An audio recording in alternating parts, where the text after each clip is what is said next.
saudara berikan senyum yang paling indah ke kiri kanan kita. Salaman dan katakan kepada dia bahwa Tuhanku maha besar, Tuhanku maha kuasa.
orang berantem. Haleluya. Sekali lagi nih kemuliaan bagi Tuhan kita. Yes. Tuhan kita silakan kembali. Tuhan kita Allah yang besar, Allah yang dahsyat. Jika Allah di pihak kita, siapa lawan kita? Amin.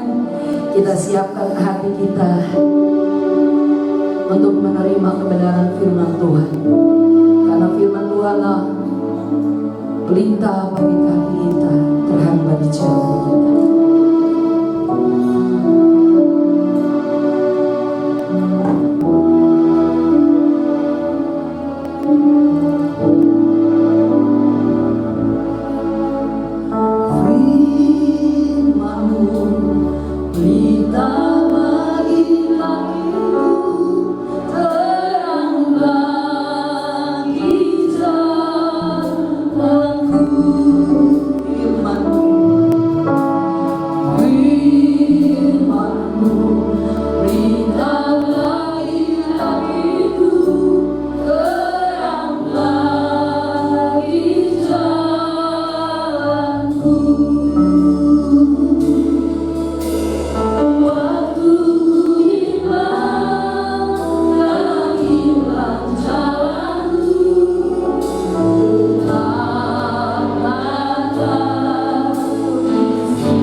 yang Tuhan berikan kepada kami untuk dapat menyembah Tuhan, memuliakan Tuhan secara bersama-sama kami sebagai umat ketebusان yang ada di tempat ini.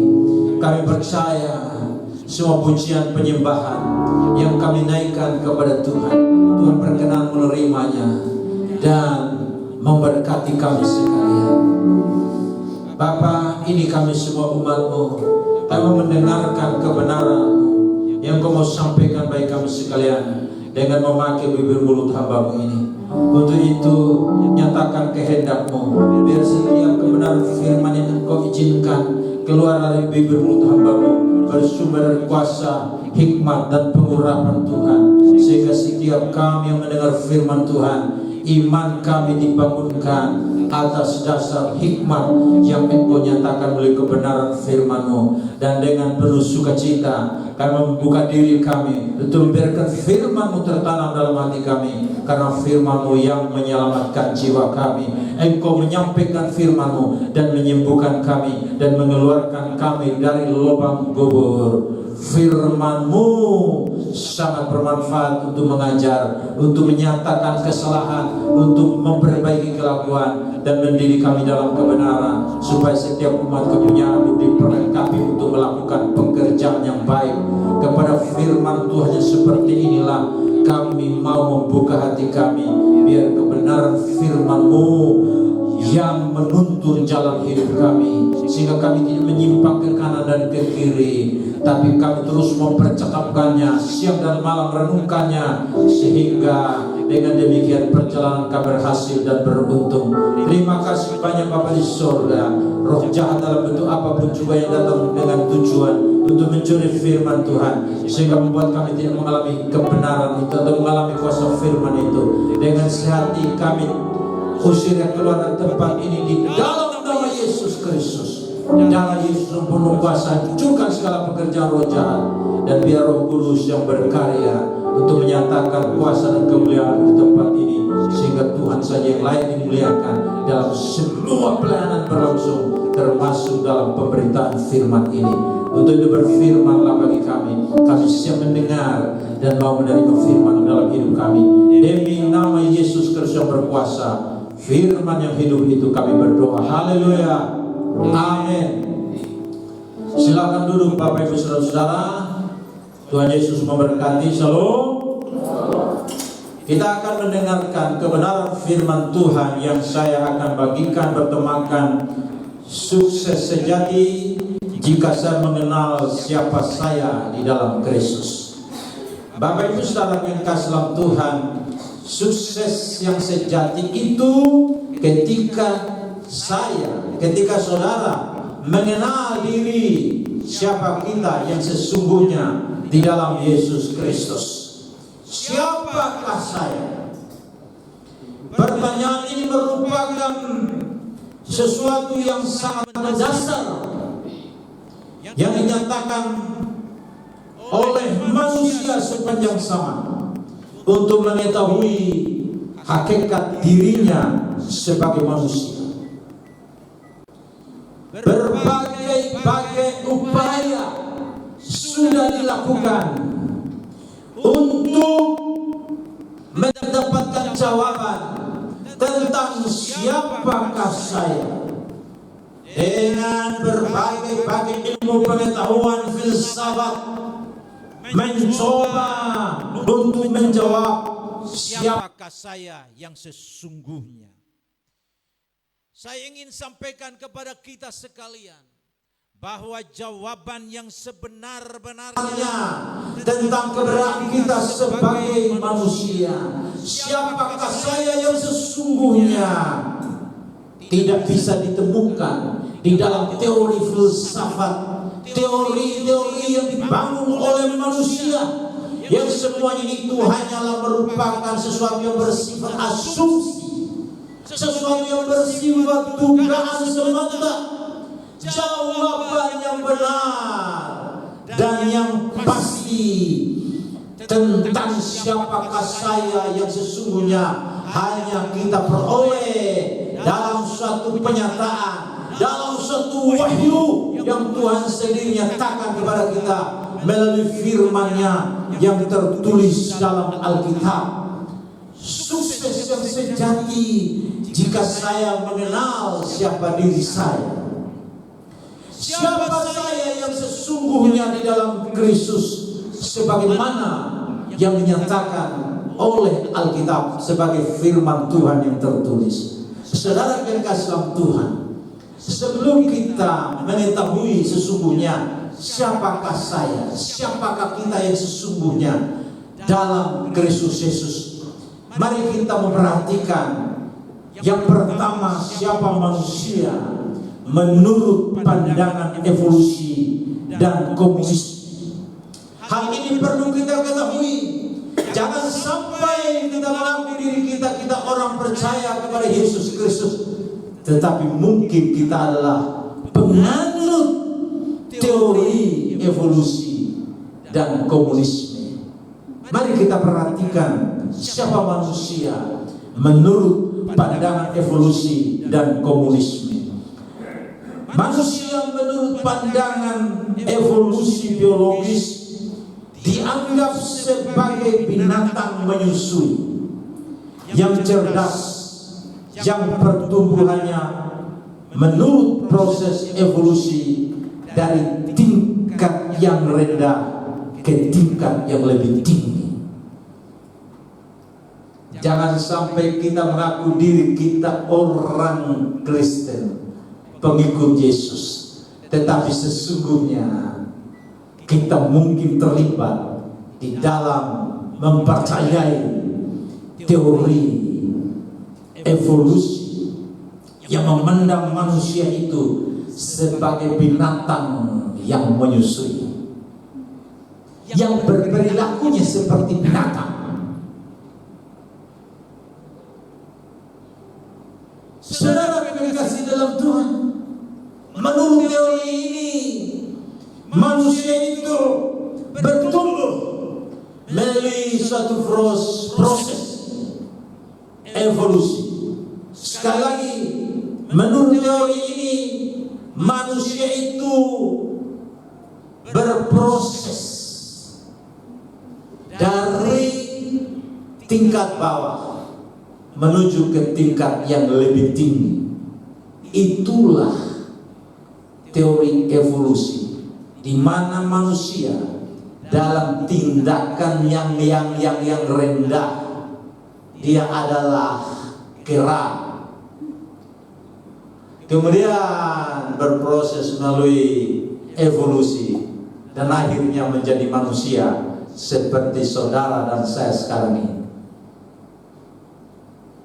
Mungkin saudara-saudara, kalau kita lihat kelakuan manusia, orang yang mau bersepandangan seperti ini, dia akan menerapkan gaya hidupnya sebagai binatang yang berperilaku seperti halnya binatang. Kemudian pandangan komunisme yang didasarkan pada materialisme dialektis menolak kepercayaan bahwa Allah adalah pencipta.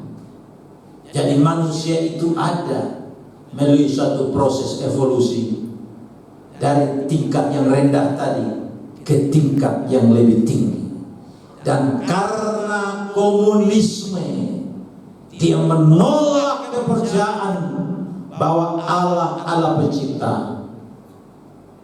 Karena itu mereka juga menolak kepercayaan bahwa manusia itu diciptakan oleh Allah sebagai sang pencipta. Manusia disebut sebagai makhluk biologis ekonomis, binatang menyusui yang cerdas, yang membutuhkan makanan, di mana kepala dan hatinya serta perutnya merupakan suatu kesatuan yang tidak terpisahkan. Tetapi yang terpenting dari semua ini adalah perutnya, sehingga kerja dan produksi kerjalah yang menjadi hakikat manusia itu. Jadi orang yang bekerja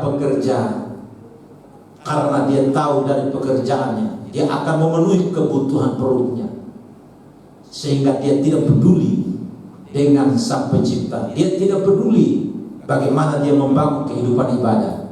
Ini bisa dikategori sebagai yang mungkin secara teori dia tidak memahami pandangan ini, tetapi sebenarnya dalam kelakuannya dia sedang menganut pandangan yang seperti ini. Saudara-saudara yang kasih, ini adalah pandangan tentang manusia berdasarkan teori evolusi dan komunisme.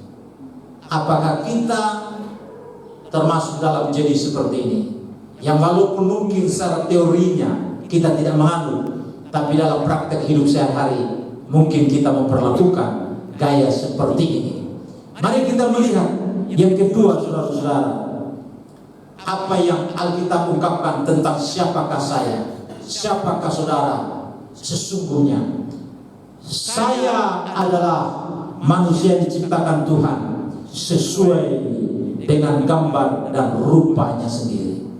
Percayalah saudara, bahwa kita semua manusia ini, kita bukan hasil evolusi yang ada dengan sendirinya, tapi kita semua merupakan orang-orang yang diciptakan oleh Tuhan sesuai dengan gambar dan rupanya sendiri.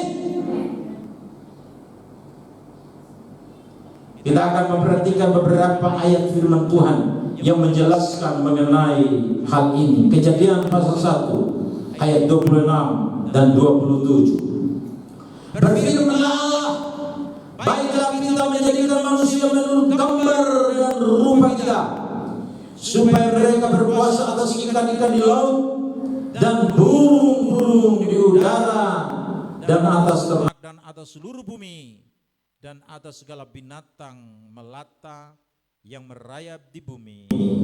Maka Allah menciptakan manusia itu menurut gambarnya, menurut gambar Allah diciptakannya dia, laki-laki dan perempuan diciptakannya mereka. Firman Tuhan mengatakan bahwa manusia, kita sekalian yang ada di tempat ini, kita diciptakan oleh Tuhan dengan berfirman. Artinya firman yang merupakan pribadi yang menciptakan manusia seturut tergambar dan rupanya Tuhan sendiri. Dengan tujuan untuk apa? Untuk berkuasa atas ciptaan-ciptaan yang lain. Dan Tuhan menciptakan kita sebagai laki-laki dan perempuan, dan hanya laki-laki dan perempuanlah yang dapat membentuk suatu keluarga, dan tidak bisa laki-laki dengan laki-laki, perempuan dengan perempuan, seperti yang sedang kita saksikan di dunia modern, terutama di dunia Amerika dan Eropa, bahwa keluarga bisa dibentuk antara laki dan laki, perempuan dan perempuan, yang disebut dengan gay, lesbian. Tetapi menurut firman Tuhan, bahwa keluarga itu terdiri dari laki-laki dan perempuan yang diciptakan oleh Tuhan sesuai dengan gambar dan rupanya sendiri. Ketika kita melihat saudara kita di sebelah kiri kanan kita, di depan kita, maka dia bukan kera. Itu sebabnya tidak pantas. Firman Tuhan berkata, ketika kita menyebut manusia yang diciptakan oleh Tuhan ini dengan sebutan kebun binatang, firman Tuhan mengatakan itu merupakan suatu perkataan yang kotor. Dalam ayat yang ke-27 dikatakan di sini, Tuhan menciptakan manusia itu menurut gambarnya. Kemudian Kejadian pasal 2 ayat 7, ketika itulah Tuhan Allah membentuk manusia itu dari debu tanah dan mengembuskan nafas hidup ke dalam hidungnya. Demikianlah manusia itu menjadi makhluk yang hidup. Saudara perhatikan, firman Tuhan mengatakan bahwa manusia ini dia tidak berdiri sendiri, dia tidak independen, dia tidak otonom, dia mendapat hidupnya dari Allah. Karena ketika Allah merancang manusia diciptakan sesuai dengan gambar dan rupa Allah, itu merupakan suatu perencanaan. Kemudian di dalam pasal 2 ayat 7 Tuhan menyatakan rencananya bahwa manusia itu diciptakannya dari debu tanah. Manusia bukan manusia yang independen, dia tidak bisa hidup tanpa Tuhan. Sebenarnya itu sebabnya ketika dia menjadi manusia, menjadi makhluk yang hidup, maka Tuhan sebelum dia menjadi makhluk yang hidup, dia hanyalah patung yang tidak bergerak. Tapi kemudian Tuhan mengembuskan nafas hidup ke dalam hidupnya. Demikianlah manusia itu menjadi makhluk yang hidup. Kemudian Yesaya 45 ayat 12, Akulah yang menjadikan bumi dan yang menciptakan manusia di atasnya. Tangankulah yang membentangkan langit dan akulah yang memberi perintah kepada seluruh tentaranya. Saudara-saudara, dari semua ayat firman Tuhan ini menyatakan kepada kita, saya, saudara, kita sekalian merupakan buah pikiran Tuhan. Kita tidak ada karena buah pikiran dari ayah dan ibu kita. Menurut firman Tuhan, kita menjadi seperti kita hari ini, lahir dalam keluarga siapapun kita, asal dari suku manapun kita merupakan hasil dari buah pikirannya Tuhan Sang Pencipta kita sekalian. Saya adalah karya Omisini, Sang Perancang Agung, Sang Pencipta. Karena itu saya indah, mulia, dan berharga di mata Tuhan. Sekali lagi, kita sekalian yang adalah manusia yang diciptakan sesuai dengan gambar dan rupa Tuhan, kita merupakan karya orisinil dari Sang Perancang Agung itu. Dialah Tuhan dan Bapa kita dalam Yesus Kristus. Itu sebabnya saya, saudara, kita sekalian indah, mulia, dan berharga di mata Tuhan. Karena itu firman Tuhan mengatakan dalam Yesaya pasal 43 ayat 4, oleh karena engkau berharga di mataku dan mulia, dan aku ini mengasihi engkau. Saudara-saudara, asal suku saudara asal dari keluarga mana saudara berasal, tidak merendahkan hakikat diri saudara sebagai manusia ciptaan Tuhan. Saudara dan saya menurut firman Tuhan berharga.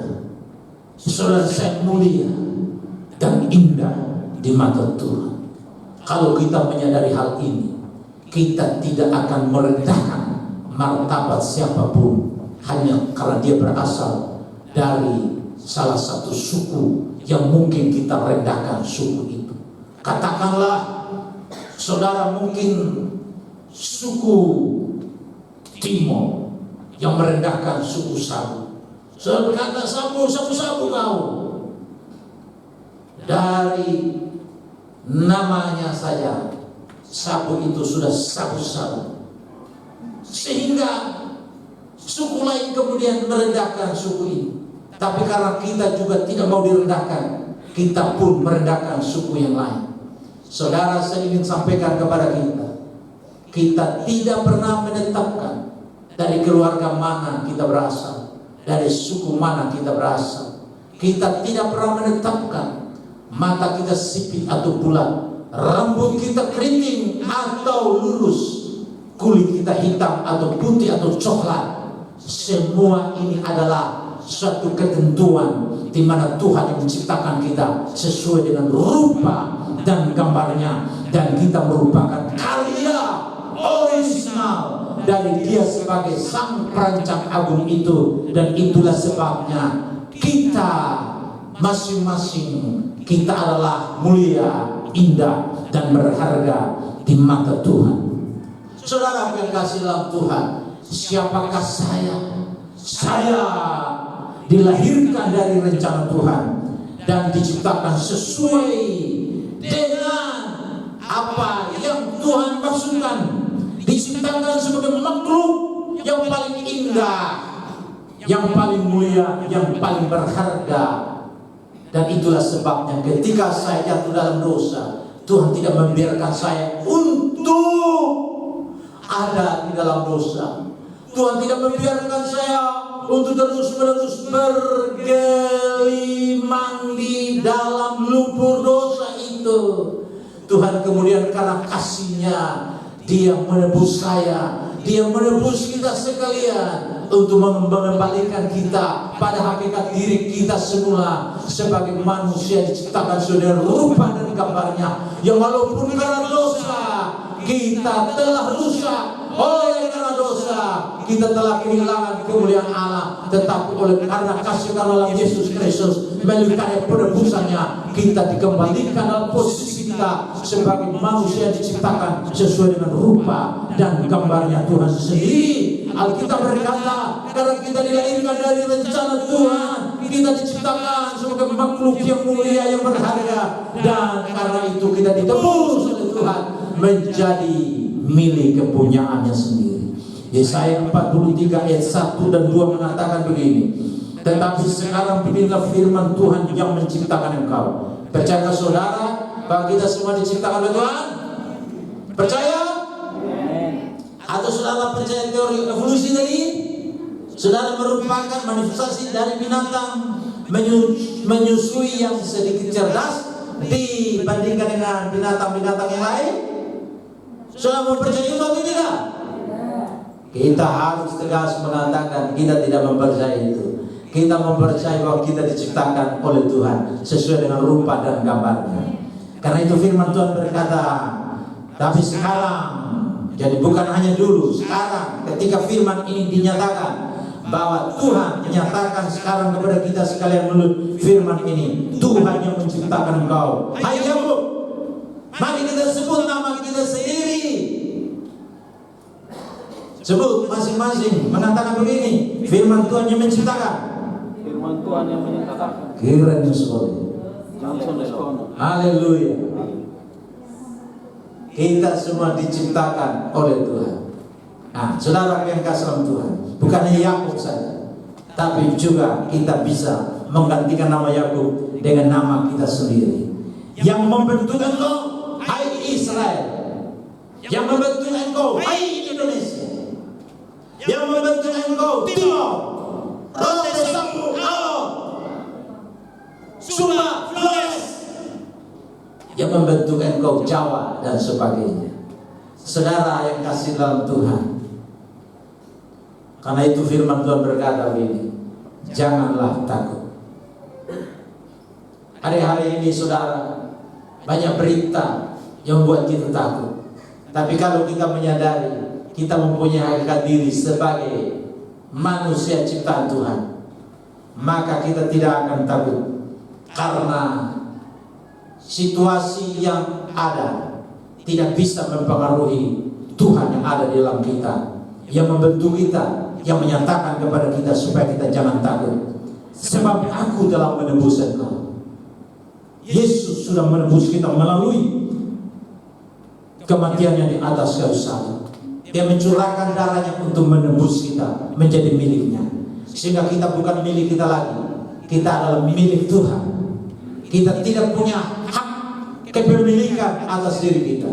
Kita adalah milik Tuhan yang dipercayakan untuk kita kelola hidup kita sesuai dengan hak milik yang Tuhan percayakan kepada kita untuk menjalani hidup ini. Aku telah memanggil engkau dengan namamu.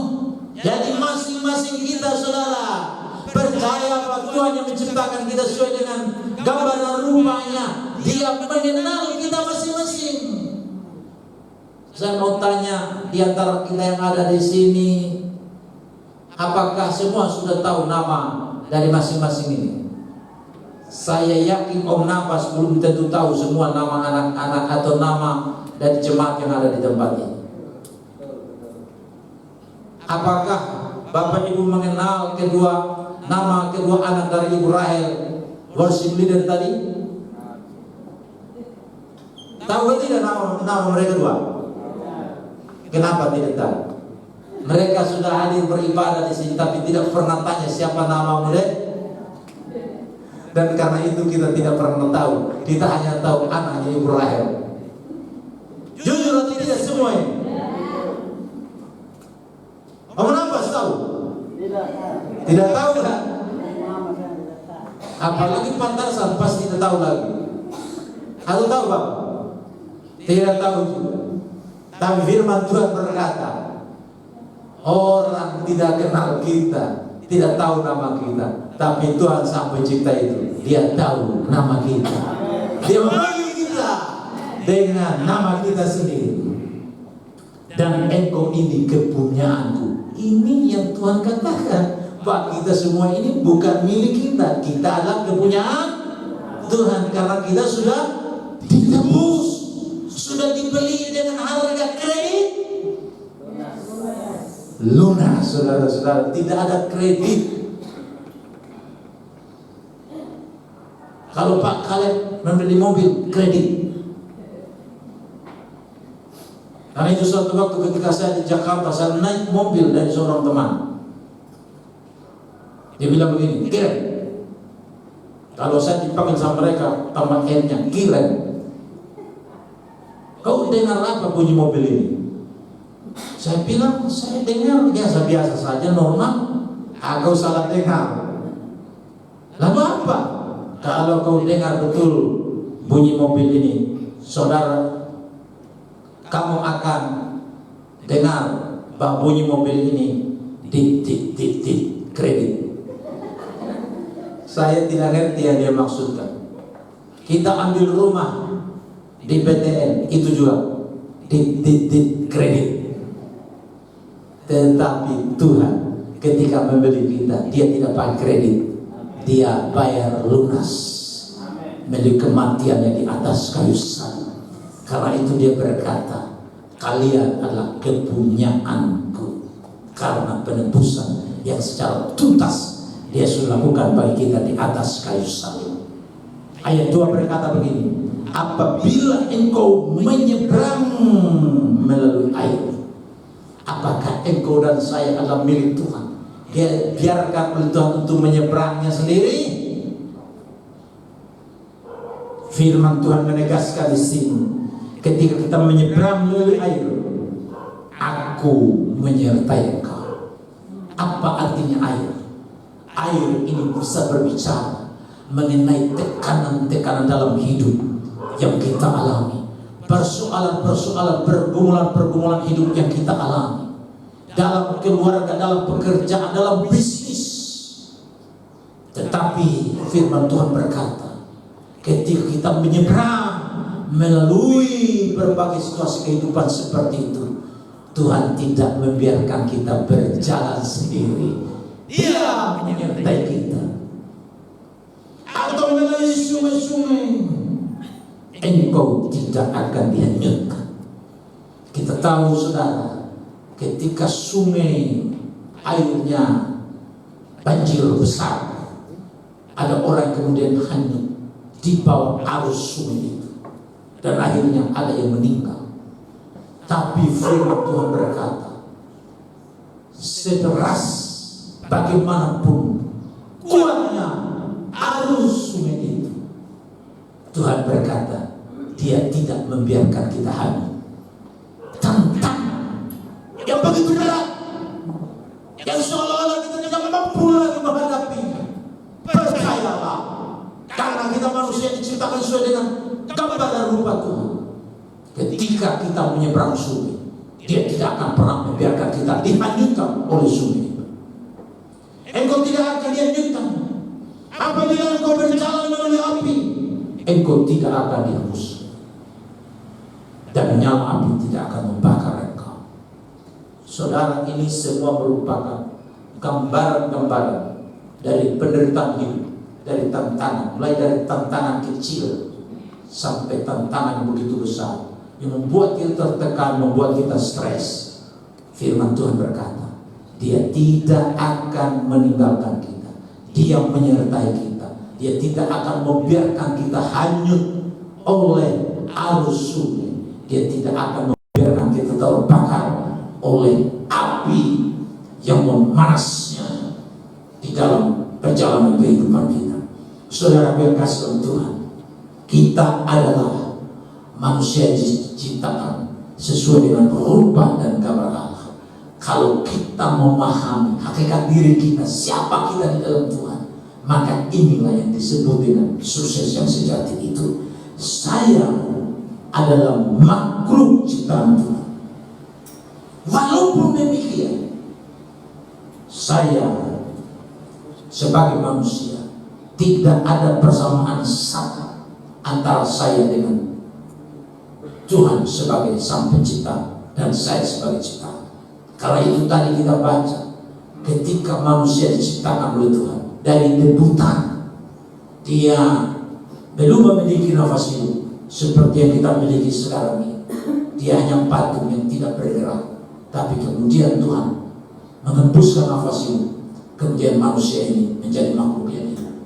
Karena itu saudara yang kasih, jangan sampai kita menganggap manusia, siapapun manusia itu, karena dia punya kuasa, lalu dia seolah-olah kita persamakan dia seperti halnya Tuhan.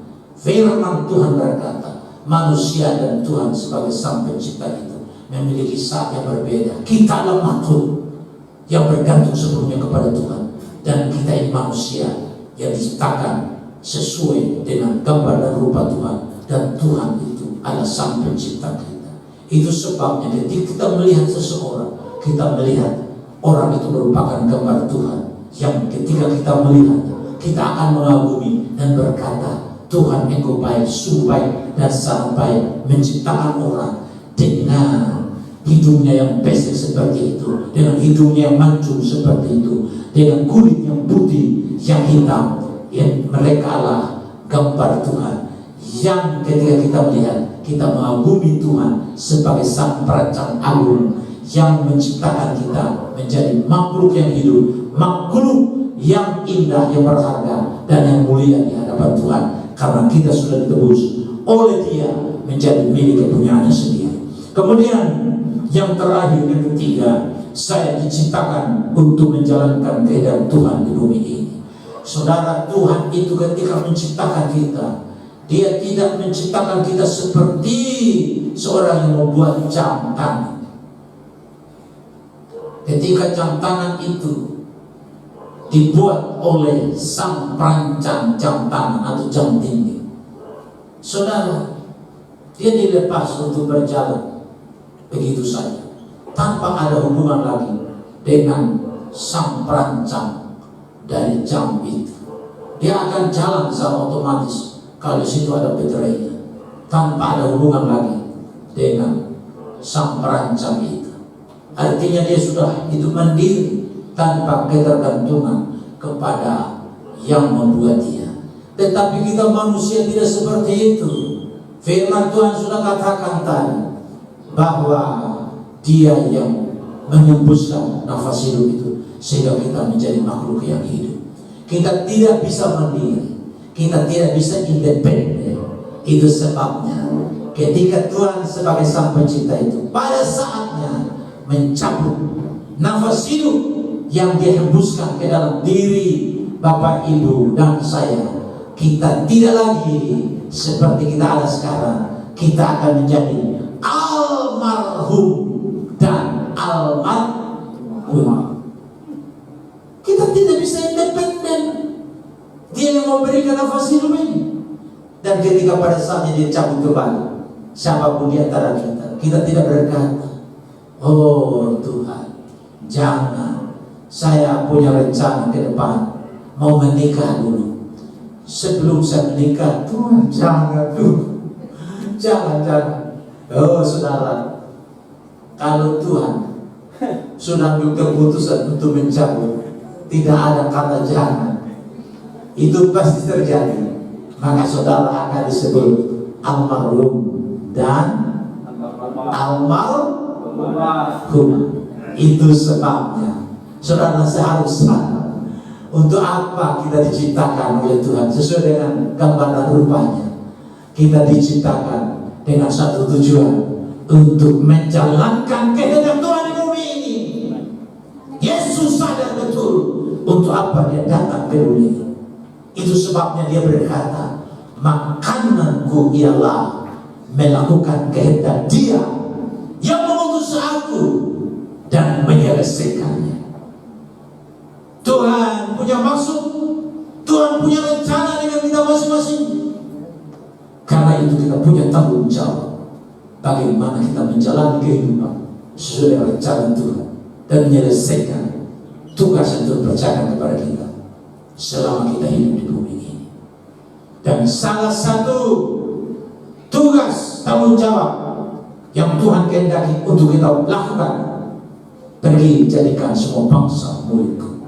Baptislah mereka dalam nama Bapa dan Roh Kudus. Dan ketahuilah, dalam kita menjalankan semua tanggung jawab ini, kita tidak sendirian. Dia ada bersama kita sampai dengan akhir zaman. Saudara yang kasih dalam Tuhan, saya ada. Saya diciptakan untuk menjalankan. Masing-masing kita katakan, saya diciptakan untuk menjalankan kehendak Tuhan di bumi.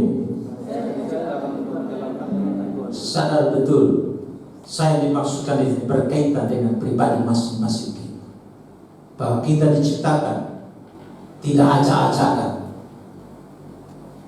dibiarkan untuk berjalan sendiri sesuai dengan kemauan kita sendiri. Tapi tujuan Tuhan sejak awal kita diciptakan sesuai dengan gambar rupanya, untuk menjalankan kehendak Tuhan selama kita hidup di bumi ini.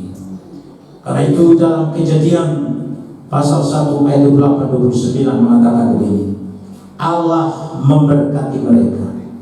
Lalu Allah berfirman kepada mereka, beranak cuculah dan bertambah banyaklah. Perhatikan, untuk kita semua sebagai manusia yang diciptakan Tuhan sesuai dengan gambar dan rupa Tuhan, Alkitab menegaskan di sini sebagai suatu pernyataan kehendak Tuhan untuk kita semua manusia yang Dia ciptakan.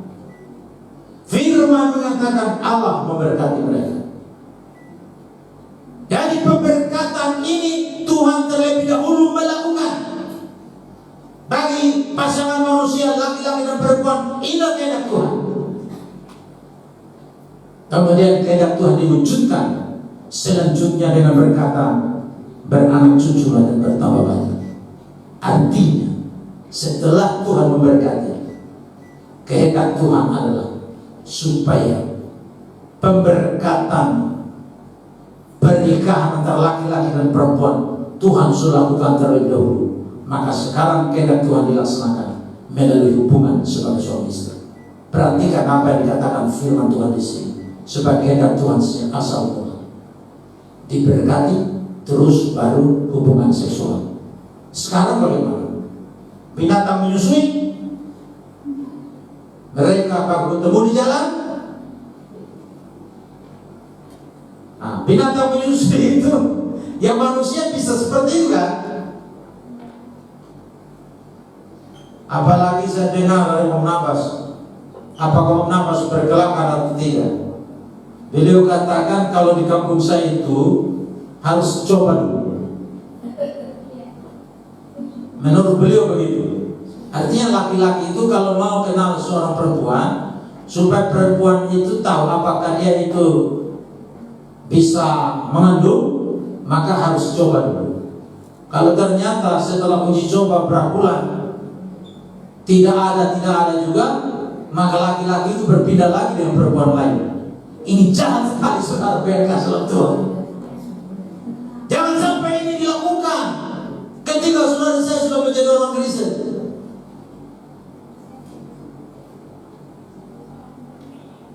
Karena pernikahan itu saudara-saudara, firman Tuhan ini bukan uji coba. Itu ada perwujudan dari kehendak Tuhan bagi kita untuk kita beranak cucu. Tapi sebelum itu dilakukan, maka Tuhan memberkati terlebih dahulu.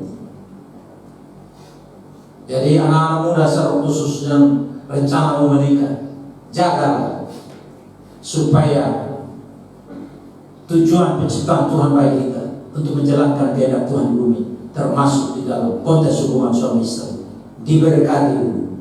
Setelah itu baru mandat biologisnya Tuhan katakan beranak cucu melalui hubungan sebagai suami istri untuk melahirkan keturunan-keturunan untuk memenuhi bumi ini dan berkuasa atas ikan-ikan di laut, burung-burung di udara, dan atas segala binatang yang merayap di bumi. Dan firman-Nya Allah, lihatlah aku memberikan kepadamu segala tumbuh-tumbuhan yang berbiji di seluruh bumi, dan segala pohon-pohonan yang buahnya berbiji, itulah yang menjadi makananmu. Sekarang kita perhatikan apa yang Tuhan kehendaki di sini. Manusia itu diberkati menjadi suami istri, beranak cucu. Lalu Tuhan juga apakah membiarkan mereka untuk hidup tanpa jaminan untuk melangsungkan kehidupan mereka di bumi yang diciptakan Tuhan? Ternyata tidak, Bapak Ibu. Firman Tuhan berkata, Tuhan memberikan kepada kita manusia ini, bumi ini, dan dari bumi ini kemudian tumbuh-tumbuhan yang berbiji, pohon-pohonan yang buahnya berbiji, dan itu semualah yang kita akan pakai untuk menjadi makanan yang kita pakai untuk kelanjutan atau kelangsungan hidup kita di bumi ini. Saudara, karena kita ini meyakini bahwa Tuhan menciptakan kita, tidak mungkin Tuhan membiarkan kita. Sebelum kita diciptakan, Tuhan sudah menyediakan terlebih dahulu. Itu sebabnya walaupun dunia mengatakan dunia akan menghadapi apa yang disebut dengan resesi ekonomi global, politik global, karena perang antar bangsa, saudara saling mengancam satu dengan yang lain untuk menggunakan nuklir dan sebagainya, dan ini menakutkan semua manusia di bumi ini. Tetapi bagi kita yang percaya, kita tidak perlu takut, karena kita tahu Tuhan pengendali atas segala sesuatu yang terjadi di alam semesta ini. Kejadian 2 ayat 15 mengatakan begini, Tuhan Allah mengambil manusia itu dan menempatkannya dalam taman Eden untuk mengusahakan dan memelihara taman itu. Jadi setelah Tuhan menciptakan manusia ini, maka Tuhan menyediakan taman, bukan main, saudara-saudara. Kemudian dengan kemampuan itu diberikan kepada manusia itu, kreativitas yang dimiliki oleh manusia itu, dia pakai untuk memelihara dan mengusahakan taman itu, yang darinya mereka akan makan, minum, karena di taman itu juga ada beberapa sungai yang mengalir, yang dari sungai itu mereka bisa ambil air yang begitu jernih, begitu bersih untuk mereka minum. pohon-pohon yang berbuah. Mereka pakai buah-buah itu untuk menjadi makanan mereka. Inilah yang Tuhan lakukan, saudara-saudara, dalam rencana penciptaannya. Tuhan menciptakan kita untuk kita menjalankan kehendak Tuhan dalam berbagai lini kehidupan, dalam kehidupan keluarga, kehidupan pribadi, dalam usaha, dalam bisnis, seperti yang Tuhan nyatakan di Taman Eden, di mana Tuhan menempatkan mereka untuk mengusahakan, untuk melakukan bisnis, untuk memelihara, merawat taman itu. Saudara-saudara, dari kebenaran firman Tuhan ini, maka kita dapatkan beberapa hal, bahwa manusia diciptakan dengan kehendak bebas. Saudara, kita semua tidak diciptakan seperti hanya robot yang dikontrol oleh remote.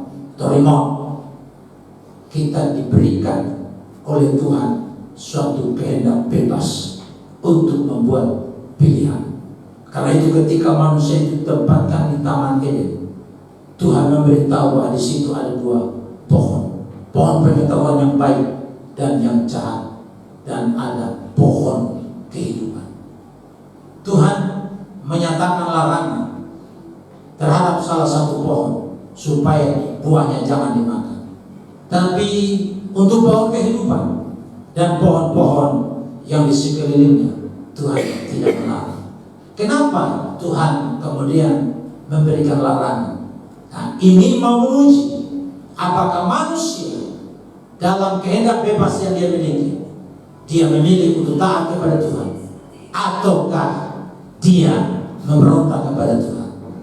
Ternyata Bapak Ibu Saudara kasih Tuhan, manusia di dalam kehendak bebasnya, dia tidak menggunakan kebebasan itu untuk dengar-dengaran kepada Tuhan, untuk mentaati Tuhan, tapi dia menggunakan kehendak bebasnya itu untuk memberontak kepada Tuhan. Sampai dengan hari ini manusia diberikan kehendak bebas itu untuk membuat pilihan.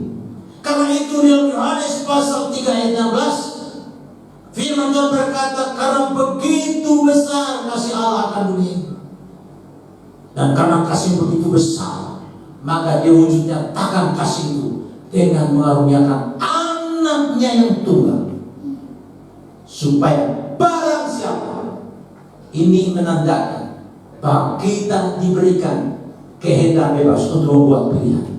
Barang siapa yang percaya tidak binasa, melainkan beroleh hidup yang kekal. Tapi barang siapa yang tidak percaya, dia akan binasa. Barang siapa ini menandakan kepada kita suatu pilihan, apakah kita mau percaya atau tidak percaya. Ketika kita memilih untuk percaya, Alkitab berkata kita tidak akan binasa, melainkan beroleh hidup yang kekal. Tapi ketika kita menggunakan kehendak bebas kita untuk memberontak, untuk melawan, bukan karena Allah menghendaki kita untuk kita binasa, tapi keputusan kita yang menolak kasih Allah yang diwujud nyatakan melalui Kristus Yesus yang mati di atas kayu salib. Karena penolakan kita lah, maka kita mengalami kebinasaan. Saudara yang kasih, manusia diciptakan dengan kehendak bebas. Tuhan itu memiliki maksud dan rencana yang sangat sempurna agar manusia dalam kebebasan yang sejati menjalankan kehendak Tuhan di bumi ini. Tuhan tidak memaksa, tapi Tuhan menyatakan untuk mereka Adam dan Hawa di Taman Eden itu menjalankan kehendak Tuhan secara bebas, secara bertanggung jawab, tanpa dipaksa. Seperti itulah yang Tuhan inginkan dalam rencana dan maksud Tuhan yang sempurna itu. Kita manusia diberikan kebebasan yang sejati untuk membuat suatu keputusan, menjalankan kehendak Tuhan, atau kita menolak menjalankan kehendak Tuhan. Tuhan itu tidak pernah ada suatu masa di mana manusia luput atau dibebaskan dari kepatuhan dan penundukan terhadap kehendak Tuhan. Dalam doa Bapa kami, Tuhan Yesus mengajarkan kepada kita, datanglah kerajaan, jadilah kehendak-Mu di bumi ini seperti di surga. Karena itu seringkali saya berdoa mohon kepada Tuhan, Tuhan tolonglah saya, bentuk saya itu saya menjadi seorang yang mau menjalankan kehendak Tuhan sebagaimana yang Tuhan inginkan terjadi di surga itu terjadi dalam kehidupan saya. Mengapa saya harus berdoa mohon kepada Tuhan seperti itu? Karena saya sungguh menyadari dalam pengalaman hidup saya, seringkali saya bukannya mau menjalankan kehendak Tuhan, tapi pikiran dan kehendak selalu mengalihkan saya kepada suatu hal yang menolak kehendak Tuhan dalam hidup saya. Dan seringkali hal seperti ini terjadi dalam diri umat manusia, termasuk dalam diri para pendeta. Itu sebabnya saudara dan saya dapat melihat seorang yang melayani dalam pelayanan seperti saya seperti ini, terus juga kemudian jatuh dalam dosa. Mengapa? Karena ada hal-hal dalam kehidupan yang membuat seseorang tertekan, dan dia di dalam tekanan hidup seperti itu dia lupa menjalankan kehendak Tuhan, dia menolak menjalankan kehendak Tuhan. Itu sebabnya jatuhlah dalam keterpurukan hidup. Saudara-saudara kekasih, Tuhan kita itu memiliki tujuan yang sangat sempurna, supaya kita manusia dalam kebebasan kita menyatakan suatu penunjukan untuk menjalankan kehendak Tuhan sepanjang perjalanan hidup kita di bumi ini. Manusia diciptakan dengan tujuan yang jelas untuk kita berbakti kepada Tuhan secara sukarela, tidak dipaksa. Kalau hari ini kita datang beribadah secara bersama-sama dalam gereja ini, Tuhan tidak mau apa yang kita lakukan ini sebagai sesuatu yang terpaksa. Ketika kita terlibat dalam kepanitiaan, ketika kita diberi kepercayaan untuk mencari dana dan sebagainya, Tuhan tidak mau dalam semua hal yang kita jalankan dengan keterpaksaan. Dalam kehendak bebas yang berikan kepada kita, Tuhan mau supaya kita menjalankan kehendak Tuhan berdasarkan kebebasan yang Tuhan berikan.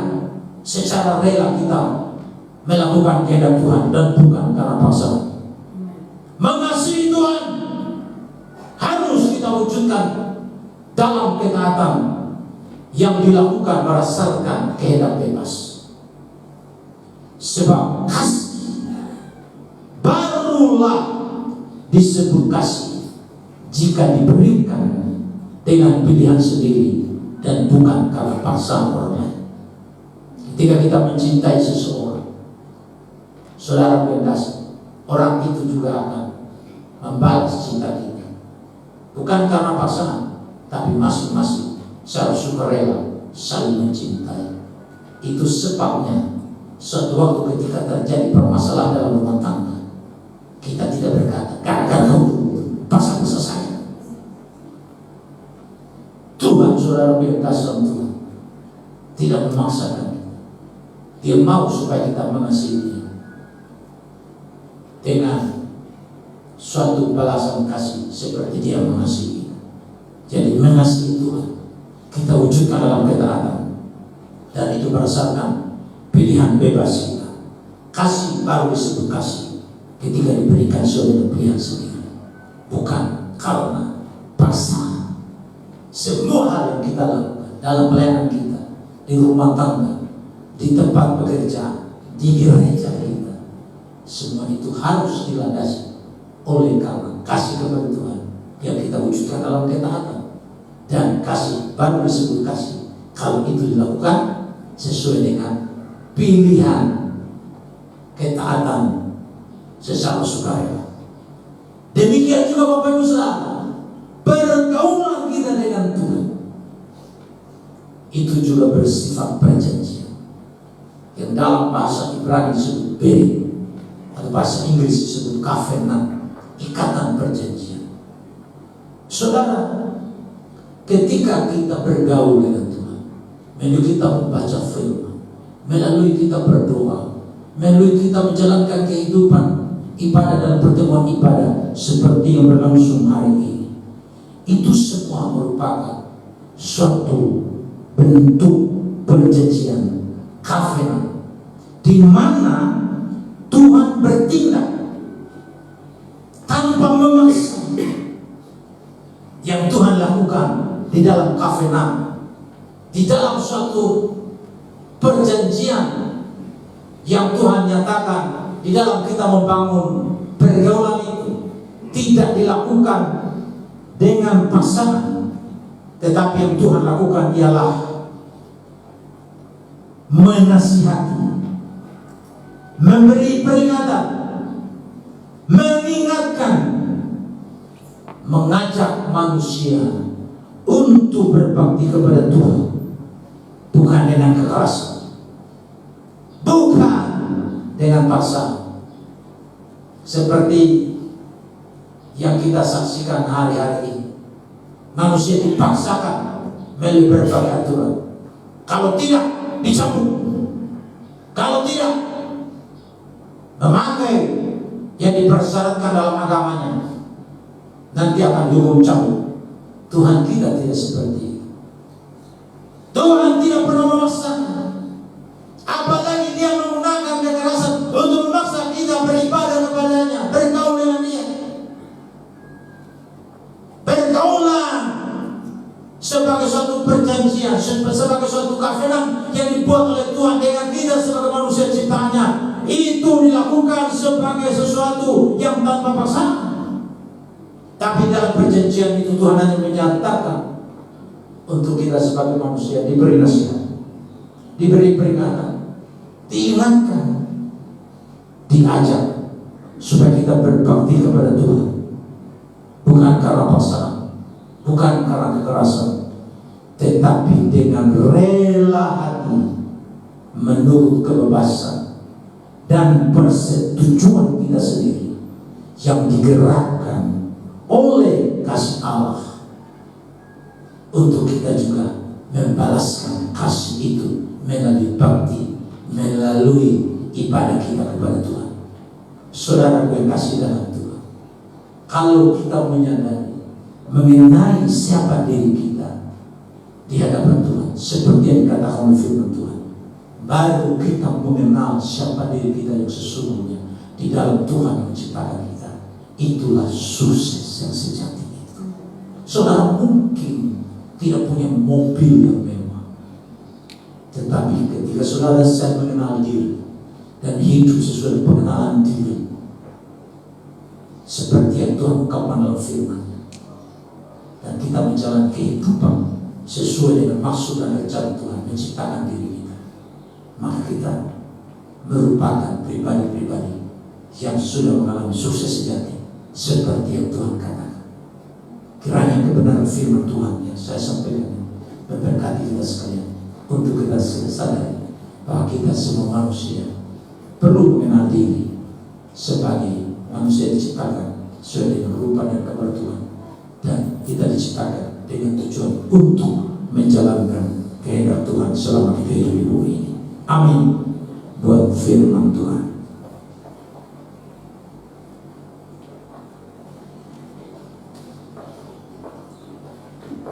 Kita semua bangkit berdiri, kita nyanyikan pujian Ku Mau Cinta Yesus. Nanti sampai pada bagian yang satu ini begini. Meskipun badai mungkin melanda dalam hidupku. Ganti dengan itu ya. Kenapa saya mau ganti? Karena saya tidak mau meskipun badai silih berganti, seolah-olah kita membenarkan selesai. Apa betul kalau silih berganti itu betul? Kan kita minta sendiri. Jadi meskipun badai mungkin, karena apa? Karena namanya mungkin itu bisa terjadi, bisa tidak terjadi. Seperti halnya murid-murid dalam perjalanan menuju ke seberang, mereka tidak akan pernah tahu mereka akan menghadapi angin tofan dalam perjalanan. Firman Tuhan berkata sekonyong-konyong, Jadi, tapi terserah saudara mau nyanyi seperti yang awal itu, meskipun pada sebenarnya terserah. Tapi saya mengajak kita untuk seperti yang saya katakan tadi, meskipun badai mungkin melanda dalam hidup, aku tetap cinta Yesus. Mari kita semua nyanyikan pujian ini. Ku mau cinta Yesus selamanya. Ku mau cinta Yesus selamanya. Meskipun badai mungkin melanda dalam hidupku, ku tetap cinta Yesus selamanya. Ku mau cinta Yesus. Cinta Yesus selamanya. Ku mau cinta Yesus selamanya. Amin. Meskipun badai mungkin melanda dalam hidupku, ku tetap cinta Yesus selamanya. Sekali lagi, ku mau cinta Yesus.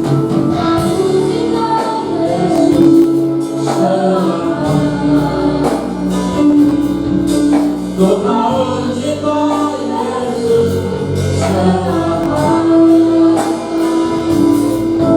Meskipun badai mungkin melanda dalam hidupku, ku tetap cinta Yesus selamanya. Bapa, ini aku anakku, layankanlah seluruh hidupku.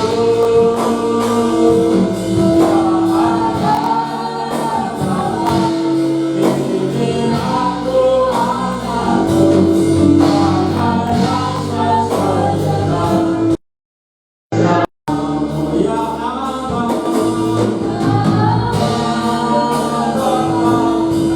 Ini aku anakku, layankanlah seluruh hidupku.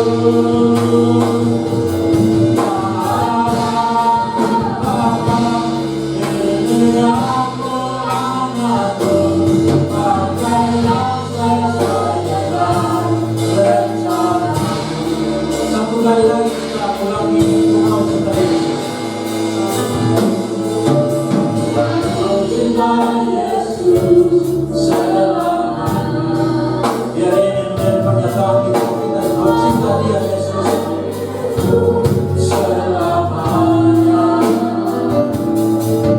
Meskipun badai mungkin melanda dalam hidupku, ku tetap cinta Yesus selamanya.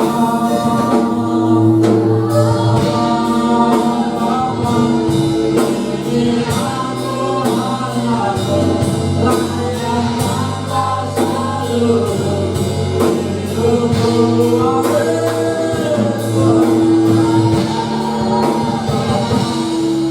Ini aku anakku, pakailah sesuai dengan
bahwa sukses sejati itu ketika kita mengenal diri kita, siapa kita sesungguhnya dalam Kristus.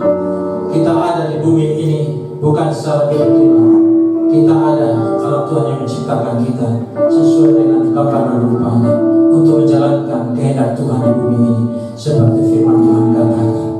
Saudara berkasih, doa puasa kemarin juga Pak Tarsan menyatakan dari kebenaran firman Tuhan bahwa sukses sejati itu ketika fokus hidup kita bukan pada harta dunia ini yang akan dirusak oleh Nathan Kara, tapi berfokus pada kekekalan, pada harta yang kita perlu simpan di surga. Karena di mana hati kita berada, di situ harta kita. Di mana harta kita berada, di situ hati kita. Kalau hati kita di surga, maka di sana harta kita. Saudara, sukses yang sejati itu bukan menjadikan harta atau uang atau kekayaan sebagai Tuhan kita berupa mamon itu. Tuhan kita adalah Yesus Kristus. Harta benda adalah hamba yang kita gunakan untuk melayani Sang Tuhan, Raja kita Yesus Kristus. Itulah sukses yang sejati. Kiranya semua jemaat di tempat ini benar-benar kita dapat memahami arti sukses yang sejati, sehingga kita bergerak untuk menjalani kehidupan ini dalam tujuan yang Tuhan rencanakan bagi kita untuk hidup dalam kesuksesan yang sejati. Ketika kita lakukan hal ini, saudara berkasih Tuhan, maka hal-hal yang lain itu akan menjadi tambahan. Karena firman Tuhan berkata, apa yang kamu berbuat berkas. Ketika kita merenungkan firman, perkataan firman, kita tidak menyimpang kanan dan ke kiri. Tuhan yang membuat perjalanan kita berhasil dan beruntung. Itulah janji Tuhan. Mari kita terima itu untuk dalam hidup kita. Sehingga jemaat tempat ini menjadi jemaat yang menjalani kehidupan dalam sukses yang sejati sesuai kehendak dan rencana Tuhan. Bapa Surga kami bersyukur kepada Tuhan untuk firman yang kami sudah dengarkan. Kami sadar kami manusia terbatas di dalam kami memahami apa yang dikatakan Tuhan. Maka hamba yang menyampaikan firman hamba juga terbatas. Untuk kami minta dalam nama Yesus, kiranya Roh Kudus meneruskan kebenaran itu, supaya kami tahu hakikat diri kami, identitas diri kami, siapa diri kami sesungguhnya di dalam Engkau. Dan biarlah kami dapat menjalankan kehendak Tuhan selama kami hidup di bumi ini, baik dalam kehidupan pribadi rumah tangga dan bekerja, manapun kami berada. Kami dapat menyatakan siapa diri kami yang sesungguhnya. Kami adalah gambar-Mu, kami adalah rupa-Mu Tuhan, dan Engkau tetapkan kami untuk menjalankan kehendak-Mu. Dan ketika kami mengasihi, kami nyatakan untuk kebaktian kami kepada Tuhan, kami tidak menjalankan itu dengan terpaksa, tapi itu merupakan suatu sukarela bersama dunia bebas. Karena kasih Allah, kami jawab juga dengan kasih kepada-Mu. Terima kasih banyak Bapak di surga. Demi nama Yesus Tuhan kami yang hidup, kami berdoa dan bersyukur untuk firman ini. Haleluya, amin. Silakan dulu Bapak Ibu, Tuhan Yesus memberkati.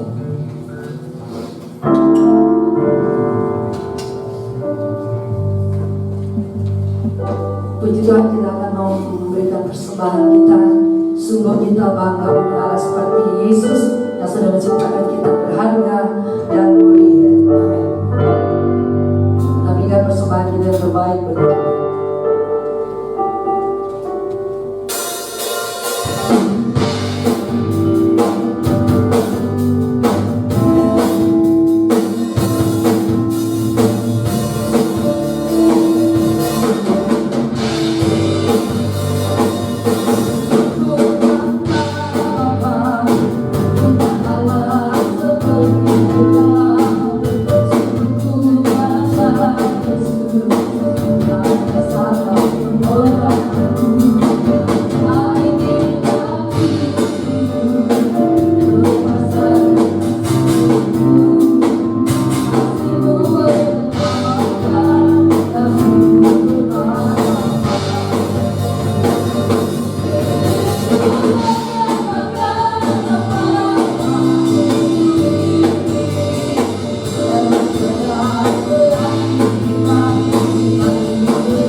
Kita akan mendengar pengumuman untuk pelayanan sepekan.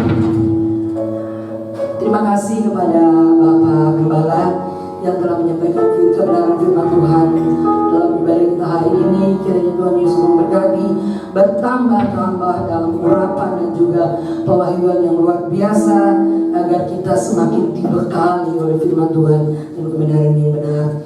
Terima kasih juga kepada seluruh anggota jemaat yang sudah hadir pada pagi hari ini.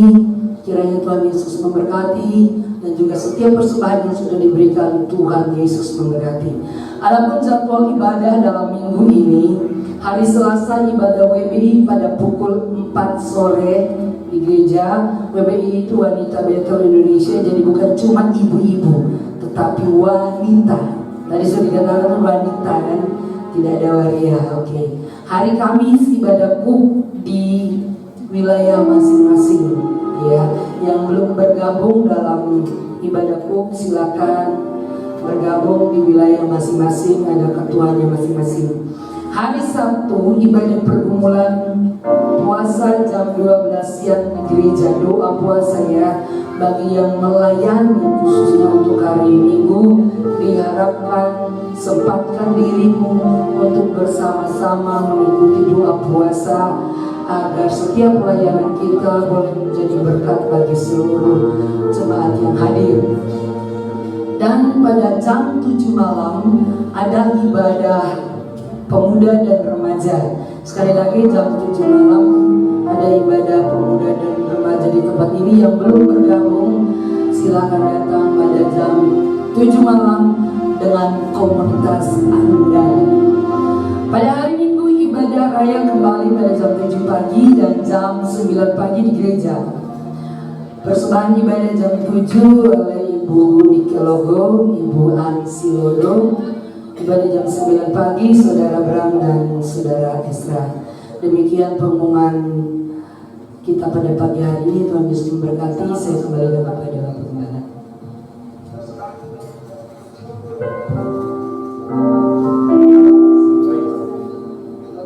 Baik Bapak Ibu, hari Senin saya mau ke Flores, kemudian Sabtunya rencana mau ke Jakarta, dan pelayanan minggu depan ini Bapak Pendeta Ikiso dari Jakarta melayani di sini minggu pagi. Beliau adalah salah satu ketua pada pengurus pusat untuk pembinaan keluarga. Kemudian minggu pertama juga dilayani dari Jakarta juga Ibu Garnaida. Beliau adalah ketua departemen teologi dan acara. Jadi saya mohon dukungan doa dari Bapak Ibu dalam menyelesaikan tugas terakhir dalam kapasitas sebagai ketua DPRD untuk memimpin majelis wilayah. Kemudian ada rangkaian dari hotel dan ada sidang MD, dan nanti dilanjutkan dengan sidang sumber dan MPR. Baik Bapak Ibu, itu saja yang saya tambahkan. Mari kita semua bagi berdoa.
kasih Tuhan sudah memimpin kami dalam pertemuan ibadah ini. Kami serahkan hidup kami semua dalam tangan Tuhan. Meminta Tuhan pegang tangan kami, pimpin, tuntun, jaga, lindungi kami. Biarlah kami adalah pemeliharaan, pemerintahan, dan perlindungan Tuhan yang sempurna. Kami sadar ya Tuhan, kami manusia yang terbatas. Untuk itu hidup kami bergantung sepenuhnya pada Tuhan. Jangan biarkan kami berjalan sendiri. Pimpin kami, karena hidup kami sepenuhnya bergantung kepada Tuhan. Kami berdoa secara khusus untuk mama dari saudara kami Johnson, Ibu Julie yang sakit. Kami bersyukur kepada Tuhan untuk jemaat Tuhan dari penyakit yang diderita. Tuhan sembuhkan, Tuhan jamah. Terima kasih banyak Bapak di surga. Kami percaya Engkau mendengar doa kami dan dijawab bagi saudari kami Julie ini. Dia disembuhkan dari mencari muntah dari apapun yang menyebabkan itu di dalam nama Yesus Kristus. Kami juga berdoa untuk saudari Agatha yang mengalami penyakit lambung. Kami minta Tuhan jamah juga dan sembuhkan sehingga mendapat menerima kesembuhan kesehatan. Pakai semua sarana yang digunakan, pelayanan dokter, obat dan sebagainya. Berkati Tuhan, biar semua menjadi berkat umum yang daripada Tuhan untuk kesembuhan mereka. Terpuji nama Tuhan, kekal selama-lamanya. Sebentar kami akan kembali ke tempat kami masing-masing. Untuk itu, sebelum kami kembali, kami mohon berkat Tuhan. Katakan bahwa ketika kami dengan mendengar baik-baik suara Tuhan, melakukan dengan setiap apa yang Tuhan katakan, Tuhan yang berkati kami di kota, Tuhan memberkati kami di ladang. Ya. Tuhan yang membukakan tikar langit dan memberkati kami. Tuhan yang membuat kami naik dan bukan turun. Tuhan yang menjadikan kami kepala dan bukan ekor. Dan Tuhan sudah mengangkat kami menjadi umat atas segala bangsa. Berdasarkan keyakinan dan firman Tuhan yang Tuhan sudah katakan bahwa kami semua yang ada di tempat ini telah menemukan jati diri, hakikat diri kami sebagai manusia yang diciptakan sebagai rupa dan gambar untuk menjalankan kehendak Tuhan di bumi. Maka dengan keyakinan itu kami pulang ke rumah kami masing-masing dengan membawa segala anugerah Tuhan yang berlimpah-limpah dari Bapa di surga, kasih Yesus Kristus Tuhan, persekutuan Roh Kudus menyertai, membimbing, memberkati, melimpahi kami dengan kuasa dan urapan ilahi. Penyertaan Tuhan sempurna itu kami terima menjadi bagian kami di dalam nama Tuhan Yesus Kristus. Mari kita percaya yang diberkati Tuhan. Sama-sama berkata, amin. Selamat hari Minggu, selamat pulang Tuhan.